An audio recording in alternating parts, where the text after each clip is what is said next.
Bismillahirrahmanirrahim. Assalamualaikum warahmatullahi wabarakatuh.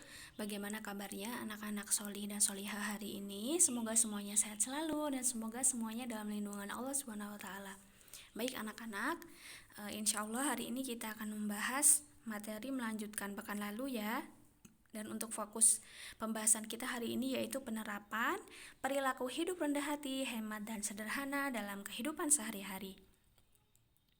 Jadi yang kita ketahui ya bahwa rendah hati itu selalu menjaga hati dan niat amal solehnya dari segala sesuatu selain Allah Subhanahu wa taala. Jadi niatnya itu semata-mata hanya mengharapkan ridho Allah Subhanahu wa taala. Kemudian tetap menjaga keikhlasan dalam beramal soleh, begitu ya.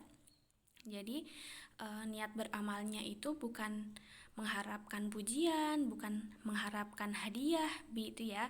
Jadi semata-mata ikhlas karena Allah Subhanahu wa taala. Jadi nggak boleh ketika kita beramal yang kita dapatkan itu pujian. Misalkan ketika kita beramal yang kita dapatkan, yang kita ingin dapatkan hadiah, kita tidak boleh bersikap seperti itu. Ketika kita beramal soleh maka kita harus ikhlas karena Allah Subhanahu wa taala. Bisa dipahami ya. Kemudian yang terakhir, orang yang rendah hati atau tawadu, Allah memberikan julukan atau gelar yang luar biasa yaitu dengan sebutan Ibadur Rahman, atau artinya hamba yang mendapatkan rahmat paling besar di sisi Allah Subhanahu wa taala. Masya Allah ya. Jadi Allah berikan gelar khusus bagi orang yang rendah hati, yaitu mendapatkan gelar Ibadur Rahman gitu, atau hamba yang mendapatkan rahmat paling besar di sisi Allah. Masya Allah sekali. Tentunya kita semua pasti menginginkan begitu ya ketika mendapatkan gelar yang luar biasa ini gitu, karena ketika kita sudah disayang sama Allah, ketika kita mendapatkan gelar yang luar biasa, tentu Allah sudah pasti ridho dengan kita. Ketika Allah ridho, maka insya Allah mudah bagi kita untuk masuk ke dalam surganya Allah Subhanahu wa taala. Masya Allah. Nah, apa sih bentuk sikap tawadu yang bisa kita terapkan, yang bisa kita aplikasikan dalam kehidupan bermasyarakat atau dalam pergaulan bermasyarakat? Yang pertama, tentunya kita tidak boleh menonjolkan diri dari orang-orang yang statusnya sama dengan kita gitu. Misalkan ketika kita duduk bareng dengan teman-teman kita, ketika mungkin dengan keluarga kita tidak boleh kemudian terlalu menonjolkan diri ya.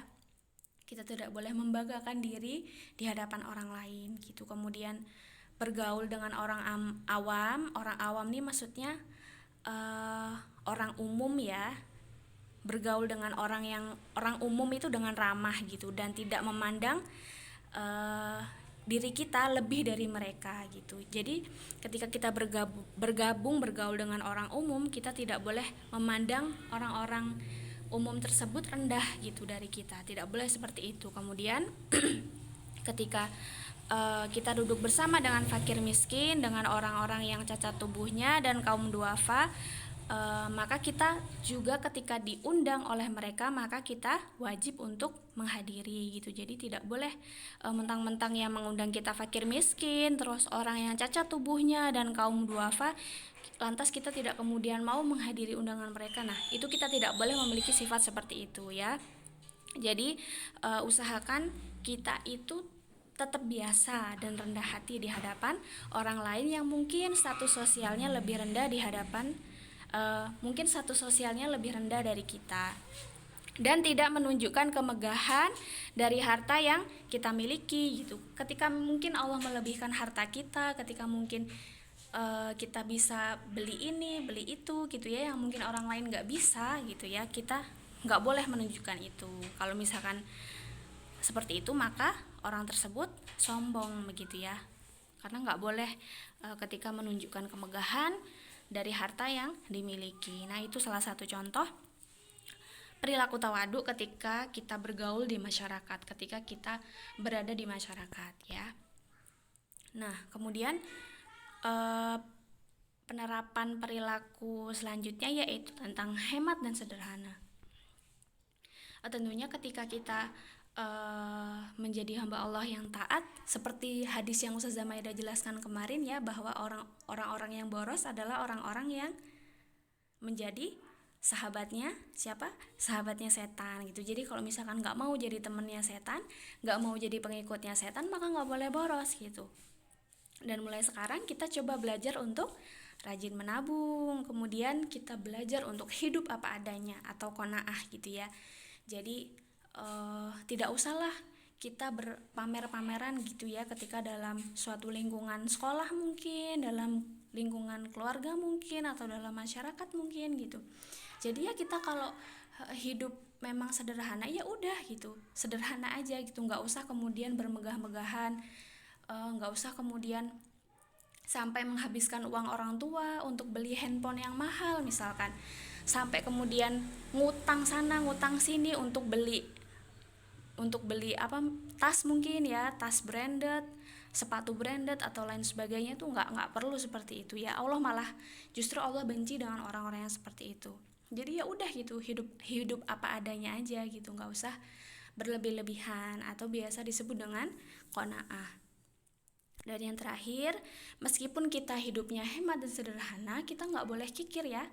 Kita harus berupaya untuk rajin bersedekah gitu. Walaupun kita harta kita pas-pasan misalkan, walaupun kita mungkin belum menjadi orang yang kaya raya, kita dari sekarang harus belajar bersedekah gitu ya. Karena dengan bersedekah, insya Allah harta yang kita miliki itu berkah. Insya Allah harta yang kita miliki itu akan banyak sekali yang Allah lipat gandakan di kemudian hari gitu ya. Jadi tidak usah kemudian merasa merendah di hadapan orang lain kalau misalkan tidak punya mobil, kalau misalkan tidak punya rumah mewah. Nggak usah kemudian merendah diri di hadapan orang lain. Jadi yakinlah harta yang kita miliki itu benar-benar rezeki yang Allah berikan untuk kita. Jadi kita tetap bersyukur, tetap menikmati hidup gitu ya. Jangan kemudian insecure ya atau merasa rendah dari orang lain gitu. Mungkin itu untuk penerapan perilaku tawadu, sikap hemat dan sederhana dalam kehidupan sehari-hari. Semoga dapat diaplikasikan ya nak ya. Untuk tugasnya Ustazah cantumkan di link ya yang ada di bawah ini gitu, di link di YouTube. Oke, silahkan nanti dikerjakan untuk tugasnya. Dan insya Allah tugasnya itu Ustazah beri batas waktu sampai 2 minggu. Jadi harapannya nggak ada lagi yang kemudian tidak mengerjakan ya seperti yang sebelumnya, karena waktunya sudah lama sekali 2 minggu. Jadi harapannya semuanya bisa mengerjakan dengan tepat waktu begitu, nggak ada lagi yang minta perpanjangan karena 2 minggu itu udah sangat lama ya nak ya. Oke, mungkin itu yang dapat Ustazah Maidah sampaikan. Semoga dapat dipahami dan semoga dapat diamalkan dalam kehidupan sehari-hari. Semoga bermanfaat. Ustazah Maidah akhiri. Wassalamualaikum warahmatullahi wabarakatuh.